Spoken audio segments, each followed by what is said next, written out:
Hello everyone. Nature में जब elements की हम काउंटिंग करते हैं,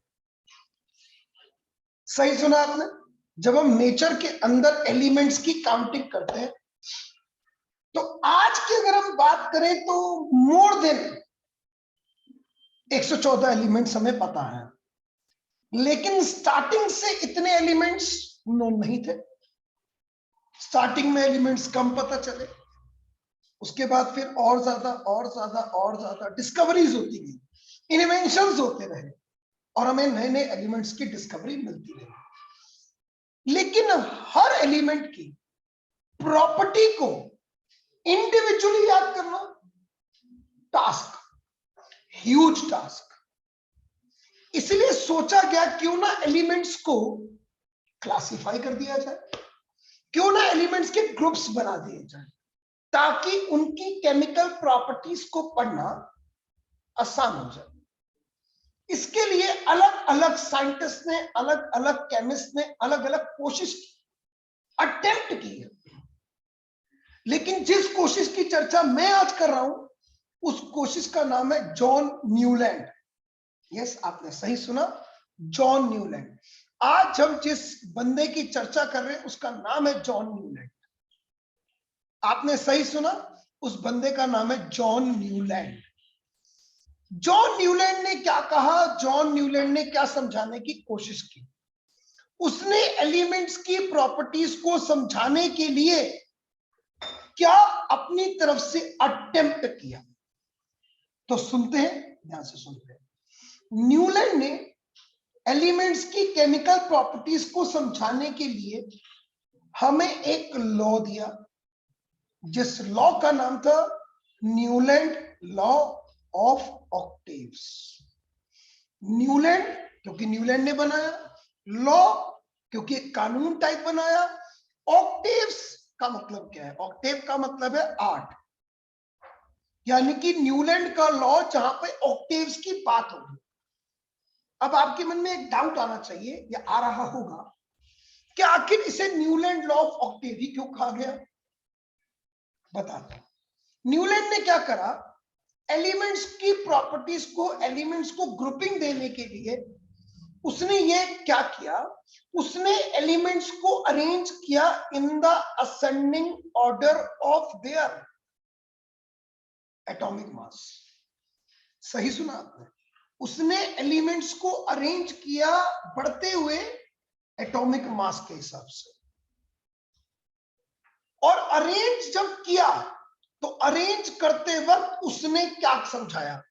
उसने कहा जब तुम मेरी टेबल को, जब तुम मेरे अरेंजमेंट को स्टडी करोगे तो तुम क्या देखोगे कि तुम ये देखोगे मेरे टेबल में जो भी 8वां नंबर पे एलिमेंट आएगा, 8वें नंबर पे एलिमेंट आएगा, उसकी केमिकल प्रॉपर्टीज, दोबारा वन मोर टाइम, जो मेरी टेबल में 8वें नंबर पर एलिमेंट आएगा, हर 8वें नंबर के एलिमेंट की प्रॉपर्टीज को जब तुम मैच करोगे तो वो सिमिलर होंगी उसके पहले एलिमेंट से, उसके पहले एलिमेंट से।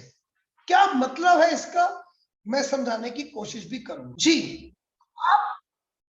तो अगर आप अपनी एनसीईआरटी की बुक खोलेंगे, पेज नंबर 81, सॉरी, सही सुना आपने, पेज नंबर 81 खोलेंगे तो आपको वहां पर एक एक टेबल बनी हुई नजर आएगी, जैसे कि बोर्ड पे दिखेगी आपको जी। यस, यही टेबल है। इस टेबल को देखिए, ऊपर लिखा भी है इसके कि टेबल न्यूलैंड ऑक्टेव्स है, देखिए लिखा। उसने म्यूजिकली बात की, सही कहा आपने, म्यूजिकली बात की, सा रे गा मा पा था नी सा।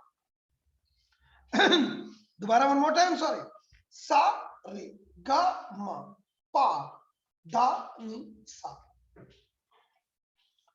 सा के बाद दोबारा सबका सा कब आया? 8वें नंबर पे।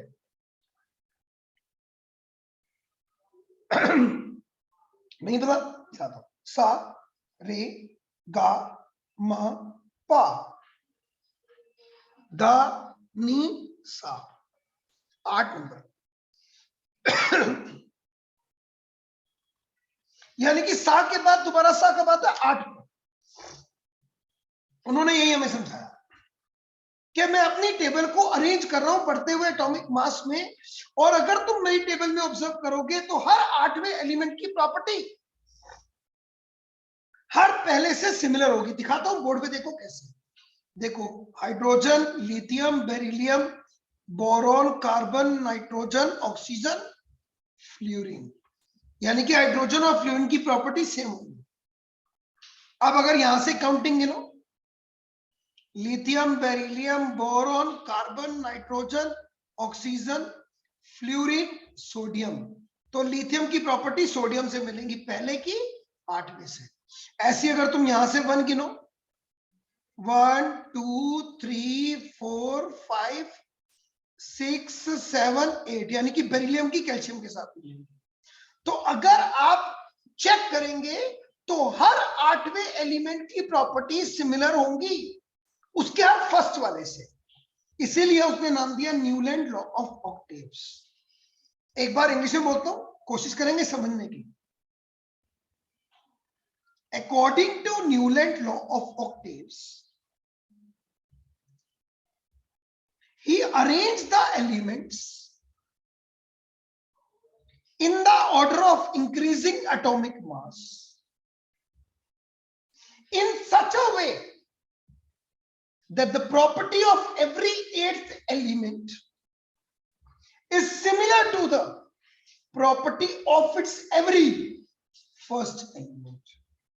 That is Newland law of octaves.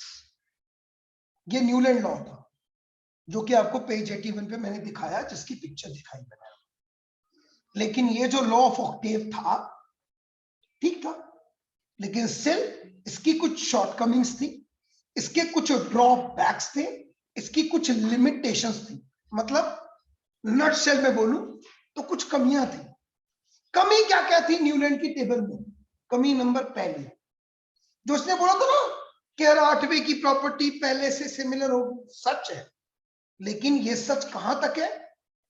सिर्फ कैल्शियम तक के लिए। ये प्रॉपर्टी जो इसने हमें लॉ दिया वो एप्लीकेबल तो है, लेकिन सिर्फ लाइटर एलिमेंट कैल्शियम तक के लिए। ये पहली कमी रही। दूसरी कमी क्या थी? इसने कई जगह पर क्या किया, न्यूलैंड ने क्या किया, ऐसे एलिमेंट जिनकी प्रॉपर्टी सिमिलर है उनको अलग ग्रुप में डाल दिया, और ऐसे एलिमेंट जिनकी प्रॉपर्टी डिफरेंट है उन्हें एक ही ग्रुप में डाल दिया, ताकि अपनी पीरियोडिक यानी कि अपनी न्यूलैंड लॉ ऑफ ऑक्टेव को बना पाए, जस्टिफाई कर। और तीसरा, सबसे बड़ी कमी क्या थी इसकी? जब नए एलिमेंट्स, जब आगे जाकर नए एलिमेंट डिस्कवर हुए, जब आगे जाकर नए एलिमेंट डिस्कवर हुए, तो वो न्यूलैंड लॉ ऑफ ऑक्टेव में फिट नहीं हो रहे थे। होता भूल जाए, भूलने की जरूरत नहीं है। सब लोग अगर अपनी एनसीईआरटी की बुक खोलें तो let me show you on page number 81, 3 dots डले होंगे, 1 2 3। ये 3 डॉट्स में कुछ पॉइंट्स लिखे हैं, एक्सप्लेन करने की कोशिश करूंगा। Point number 1, it was found that the law of octave was applicable only up to calcium।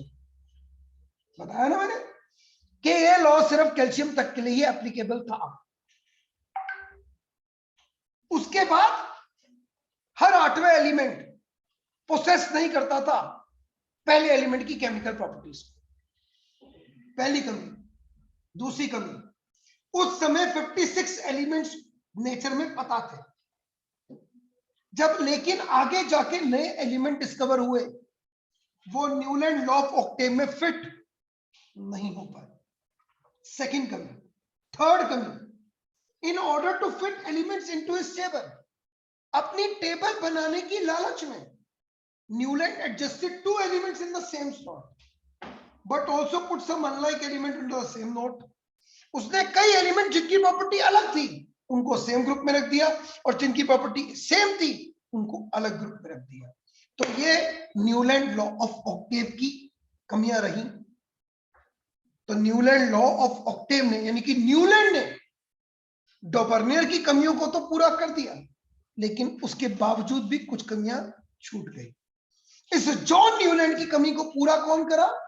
इस जॉन न्यूलैंड की कमी को पूरा किया एक केमिस्ट ने, जिनका छोटा सा नाम है, उनका नाम है Dmitri Ivanovich Mendeleev. Dmitri Ivanovich Mendeleev, उन्होंने न्यूलैंड की कमियों को पूरा किया। क्या कहा उन्होंने? अगले वीडियो में फिर सीखेंगे कि उन्होंने क्या समझाया। तो अगली क्लास में ये जरूर समझने की कोशिश करेंगे कि मेंडलीव ने क्या समझाया। Thank you.